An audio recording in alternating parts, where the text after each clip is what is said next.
Hello everyone, welcome back to our channel MSB trades. Friends, నేను 2 డేస్కి videos upload చేయట్లేదు. దానికి రీజన్ వచ్చేసి నాకు fever, cold plus food poison అయిపోయింది. అందువల్ల నేను 2 డేస్ మార్కెట్లో అనాలిసిస్ కూడా ఇవ్వలేదు. ట్రేడ్స్ అయితే ప్రొవైడ్ చేశాను. టోటల్ 12 ట్రేడ్స్ ఏమో ప్రొవైడ్ చేశాను. ఒకటి స్టాప్ లాస్ అయ్యింది. ఓకే, సో ఇవాళ మార్కెట్లో నేను వచ్చేసి 3 ట్రేడ్స్ ప్రొవైడ్ చేశాను. ఫస్ట్ ట్రేడ్ వచ్చేసి కాల్ సైడ్, సెకండ్ ట్రేడ్ వచ్చేసి కూడా కాల్ సైడే, థర్డ్ ట్రేడ్ వచ్చేసి సెన్సెక్స్ లో కాల్ సైడ్ ఇచ్చాను.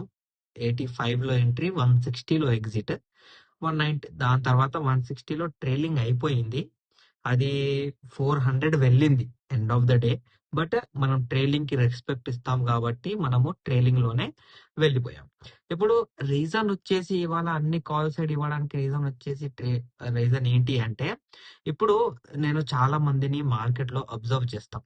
ఎవ్రీ పాయింట్ ని, ఎవ్రీ ట్రేడ్ ని పట్టాలి అని అనుకుంటారు. నేను అలా కాదండి, నా స్ట్రాటజీ అలా కాదు. నా రూల్ ఏం చెప్తుంది అంటే, మార్కెట్ ఆపర్చునిటీ ఇచ్చినప్పుడే తీసుకోవాలి. ఆపర్చునిటీ మిస్ అయిపోయింది అని అది పడుతుంటే లేకపోతే లెగుస్తుంటే మనం ట్రేడ్ తీసుకోవద్దు.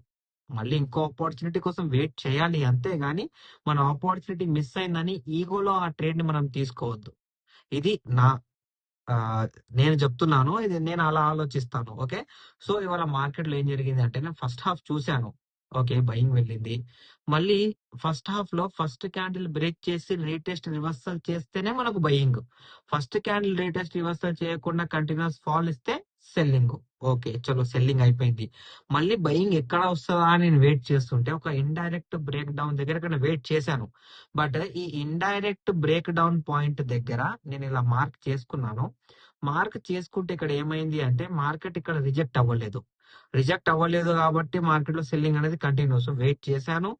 మళ్ళీ ఇంకో ఇండైరెక్ట్ బ్రేక్ డౌన్ దగ్గర రీటెస్ట్ రివర్సల్, ఆర్డర్ బ్లాక్ జరిగింది. దాని తర్వాత ఎఫ్ఈజీ కూడా దొరికింది. సో ఆర్డర్ బ్లాక్ లో కూడా ట్రేడ్ ఇచ్చాను, ఎఫ్ఈజీ లో ట్రేడ్ ఇచ్చాను. దాని తర్వాత ఒక హై మార్కెట్ మెయింటైన్ చేసిన తర్వాత సెకండ్ హై పాయింట్ అనేది మార్కెట్ ఇచ్చింది. అంటే upper trend line, upper trend line దగ్గర మార్కెట్ గ్రీన్ క్యాండిల్ క్లోజ్ చేస్తే బయ్యింగ్. దాంతో పాటు మనకి ఇక్కడ ఏం జరిగింది, ఆర్డర్ బ్లాక్. మళ్ళీ ఏం జరిగింది, ఎఫ్ఈజీ బ్రేక్అవుట్. మళ్ళీ ఏం జరిగింది, ట్రెండ్ లైన్ బ్రేక్ అయింది. సో ఇలా నేను 2 ట్రేడ్స్ బ్యాంక్ నిఫ్టీలో అండ్ ఒక ట్రేడ్ వచ్చేసి సెన్సెక్స్ లో ఇచ్చాను. నేను సెన్సెక్స్ లో బ్యాంక్ నిఫ్టీ అనాలిసిస్ చూసి నేను సెన్సెక్స్ లో ట్రేడ్ ఇచ్చాను. బికాస్ ఇక్కడ ఏం జరిగింది అంటే, సెన్సెక్స్ తో పాటు బ్యాంక్ నిఫ్టీ కూడా అప్పర్ ట్రెండ్ లైన్ అనేది end of the day break చేసింది. సో ఇక్కడ ఇలా మూవ్మెంట్ ఇవ్వంగానే మనకు ఎంత ఎంత టార్గెట్ హిట్ అయింది, 80లో ఎంట్రీ తీసుకున్నది. ఇక్కడ టార్గెట్ వచ్చేసి 160లో ఎగ్జిట్ అయింది. మనము కింద పడ్డది కాబట్టి ట్రైలింగ్. దాని తర్వాత అది 470 పాయింట్స్ పెరిగింది. సో మనం ట్రైలింగ్ కి ఎక్స్పెక్ట్ ఇస్తాం కాబట్టి మనం ట్రైలింగ్ లోనే బయటపడిపోయాం. సో ఇవాళ ఇలా క్లోజ్ చేశాను. నిన్న కూడా నేను ట్రేడ్స్ ఇచ్చాను, చూపిస్తాను. ఇవి నిన్నటి ట్రేడ్స్. నిన్న కూడా second trade all target achieve, ఇది కూడా all target achieve. I think మొన్న ట్రేడ్స్ లో అప్డేట్ ఇచ్చాను నేను. I'm currently unwell due to fever, cold and food poisoning అని అప్డేట్ కూడా ఇచ్చేసాను నేను. ఓకేనండి, సో ఇవాళ ఇలా మనం క్లోజ్ చేసేసాం. సో ఇప్పుడు రేపేంటి, రేపటి అనాలిసిస్ లో ఏంటి? ఓకే, ఇప్పుడు రేపటి అనాలిసిస్ ఇచ్చే ముందు మీకు ఒక విషయం చెప్తానండి. ఓకే, మీరందరూ ఇది మార్క్ చేసుకోవాలి. ఒక ఆపర్చునిటీ మిస్ అయితే సెకండ్ ఆపర్చునిటీ కోసం వెయిట్ చేసాం. అది ఇవాళ రానివ్వండి, రేపు రానివ్వండి. ఇవాళే ట్రేడ్ చేయాలని కంకణం కట్టుకొని కూర్చుంటే కాదండి. కాదు. ఓకేనా? అండ్ ఇంకోటి, ఇప్పుడు ట్రేడ్ చేయాలని ఖచ్చితంగా కూర్చొని, ఇప్పుడు బయ్యింగే వెళ్తుందని బయ్యింగ్ సైడ్ మార్కెట్, సెల్లింగే వెళ్తుందని సెల్లింగ్ సైడ్ మార్కెట్ కూర్చున్న వాళ్ళకు బొక్కే. సో మార్కెట్ ఏం చెప్తే అది వినండి. మీరు ఓన్ గా క్రియేట్ చేసుకొని మార్కెట్ అటువైపే వెళ్ళాలి అంటే మార్కెట్ వెళ్ళదు.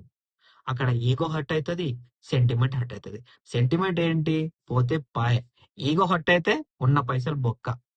సో నేను మీకు చెప్పేది ఏంటి అంటే, మార్కెట్ లో వెయిట్ చేయాలి, వెయిట్ చేసి ట్రేడ్ చేయాలి. ఒక ట్రేడ్ మిస్ అయితే ఇంకో ట్రేడ్ కోసం వెయిట్ చేయాలి, కానీ ఆ ట్రేడ్ రన్ అవుతుంది కదా అన్నట్టు ఇన్ బిట్వీన్ మనం ఎంట్రీ అనేది కావద్దు. అది రాంగ్ ఎంట్రీ అవుతుందండి. ఓకే, ఇప్పుడు రేపటి మార్కెట్ అనాలిసిస్ మనం ఇక్కడ చూసుకున్నట్లయితే, మార్కెట్ లో ఇండైరెక్ట్ బ్రేక్ డౌన్ పాయింట్ ఉంది. అండ్ మన ట్రెండ్ లైన్ గురించి నేను హౌ టు ఫైండ్ ట్రెండ్ లో కూడా నేర్పించాను. ఓకే, ఈ అనాలిసిస్ వీడియోస్ లో complete upper trend line, lower trend line, trend ఎలా చేంజ్ అవుతుంది ఇవన్నీ నేను నేర్పించాను. అండ్ రీసెంట్ అనాలిసిస్ లో FEG breakout, FEG break down అది ఎలా ఫామ్ అవుతుంది, అది బ్రేక్అవుట్ అంటే ఏంటి ఇంట్లో కూడా నేర్పించాను. అండ్ మన సీజన్ 1 లో complete breakout, break down, direct breakout, direct break down, indirect breakout, indirect break down కూడా నేర్పించాను. అండ్ సీజన్ 2 లో బ్రేక్ డౌన్ ఇండైరెక్ట్ ఫెయిల్ అవుతే ఎలా ఉంటది, ఫెయిల్ కాకపోతే ఎలా ఉంటది, ఫస్ట్ క్యాండిల్ అనాలిసిస్ ఏంటి, ఇది కూడా కంప్లీట్ గా నేను నేర్పించానండి. ఓకే, ప్రతి ఒక్కటి మీరు చూడండి. ఓకేనా. ఇప్పుడు రేపటి అనాలిసిస్ మనం చూసుకున్నట్లయితే మార్కెట్ లో ఒక ఇండైరెక్ట్ బ్రేక్ డౌన్ పాయింట్ ఉంది. ఇండైరెక్ట్ బ్రేక్ డౌన్ పాయింట్ వచ్చేసి ఇక్కడ. Okay, direct break down level వచ్చేసి ఇక్కడ సెన్సెక్స్ లో. ఓకే, ఇప్పుడు సెన్సెక్స్ లో ఇంపార్టెంట్ పాయింట్ ఏంటి అంటే ఈ లెవెల్ ఉంది కదా 25,256, ఈ లెవెల్ అనేది మార్కెట్ లో ఇప్పుడు ఇక్కడ బ్రేక్ అయింది. ఓకే, మళ్ళీ రీటెస్ట్ రివర్సల్ అవ్వాలి. ఓకే, రీటెస్ట్ రివర్సల్ కాలేదు అనుకోండి, ఇదే పాయింట్ మళ్ళీ సెల్లింగ్ కి దారి తీస్తుంది. సో ఇది ఫోకస్ చేయాలి నిఫ్టీలో. ఓకేనా అండి, ఇది నిఫ్టీలో ఫోకస్ చేయాలి. ఇప్పుడు బ్యాంక్ నిఫ్టీలో వచ్చేసి ఇప్పటిదాకా నేను సెన్సెక్స్ అన్నాను, సెన్సెక్స్ కాదు అది నిఫ్టీ. ఓకే, ఇప్పుడు మన ఇక్కడ బ్యాంక్ నిఫ్టీలో చూసుకుంటే ఇది ఒక బ్రేక్ డౌన్ పాయింట్ ఉంది, indirect break down point. Same Sensex లో ఒక్క లెవెల్, ఇది కూడా ఇదే పాయింట్, వేరే పాయింట్ ఉండదు. 59.96, 59.96 బ్రేక్ అయితేనే సెల్లింగ్, లేకపోతే సెల్లింగ్ అనేది లేదు. మార్కెట్ లో కంటిన్యూస్ బయింగ్ అనేది ఉంటది. ఓకేనా. ఇప్పుడు మనం మన సెన్సెక్స్ చూసుకున్నట్లయితే సెన్సెక్స్ లో కూడా same as it is Nifty లాగానే ఉంటది, సేమ్ అనాలిసిస్.